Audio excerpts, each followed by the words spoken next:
Good morning, Sandra.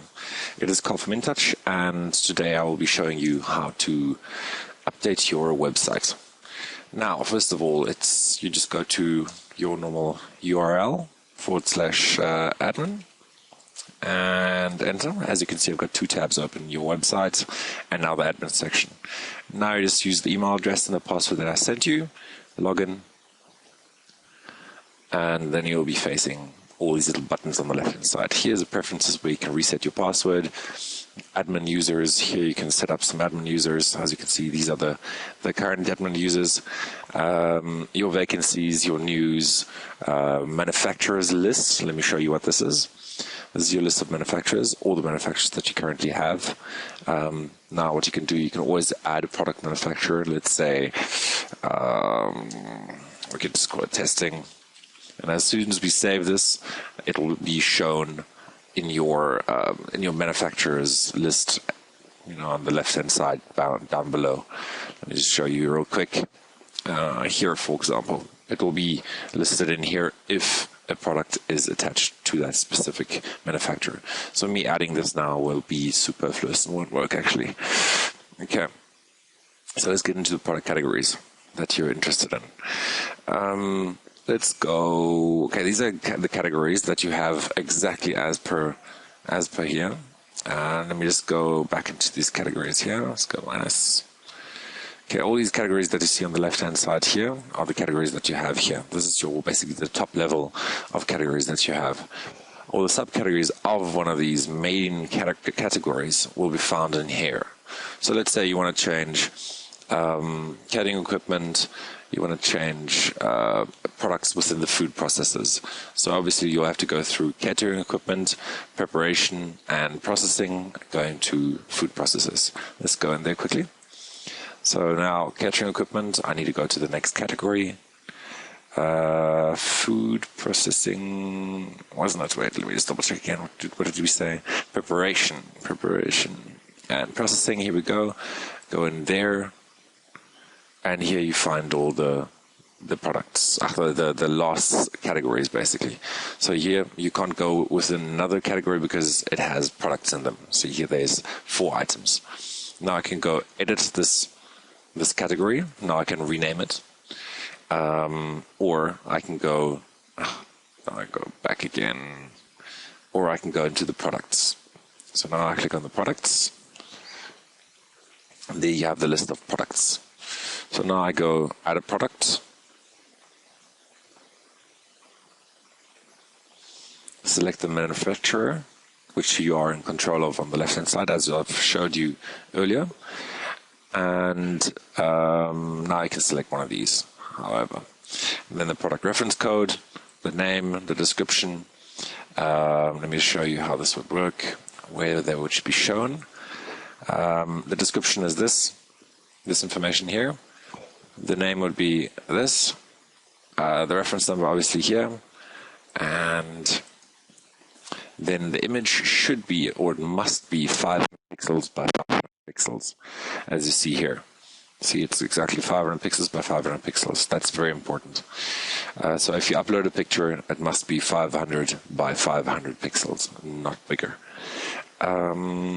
And what else? Let me show you then the PDF. If there's any additional information, let's say there's a product manual or something like that you would like to add along with this product, then you can do so. This is by adding the PDF here.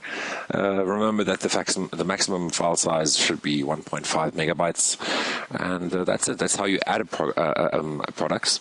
Now I'm just going to use a breadcrumb up here again and go back to the food processes, the products, and now I would like to edit one of these products. Now I can go and edit. Sorry, maybe I'm a little bit too quick. There's the little edit button and there's the delete button. So now I can go edit this product, and there you see the description, the product reference number, the title. This won't show you where the current JPEG is or where the current PDF is. This will only give you the option of uploading a new one. So if you leave these blank, it will just stay as it is currently. Okay, so I'll just go cancel here. And that's basically it. Yes, that is. Let me just add a product. Show you a quick example. Artists, product reference number.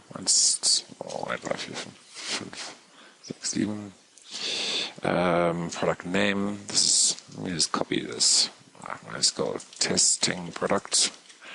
Product name. Okay, description. I'm just going to go to my lorem ipsum real quickly, grab some dummy text.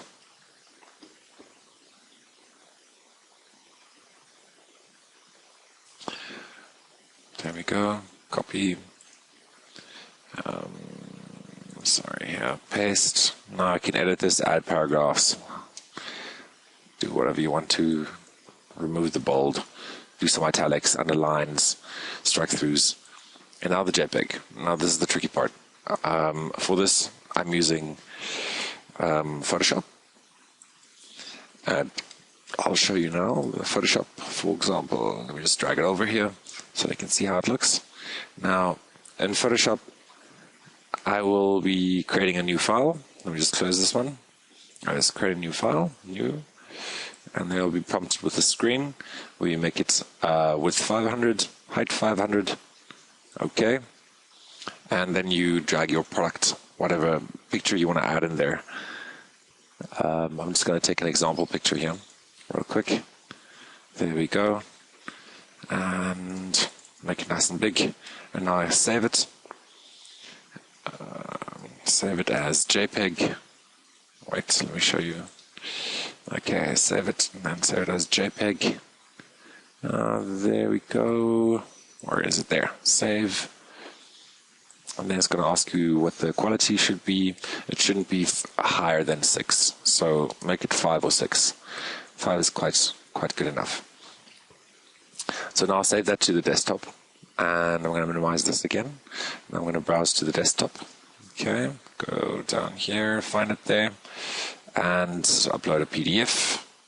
I'm just going to let's quickly see what PDF can I upload. I will just upload this. I think this is fairly small. Let's double check. You can always right click it, go properties, and see in details how big it is. Fairly small. That's perfect. Okay, I'm going to grab that and save. Now I'm just going to process everything, upload the picture and the logo, and there it is now. Okay, now if I go to the front end and if I refresh this page, I should show my testing products. There it is with the picture. So if I go in there, you see it's linked to Addis. There's the reference number, the product name, description, inquirer, everything in here. Wonderful. There's the PDF. See, download. Now if you resize the image, then you can see exactly how the product looks in the big view. Okay, that is basically it.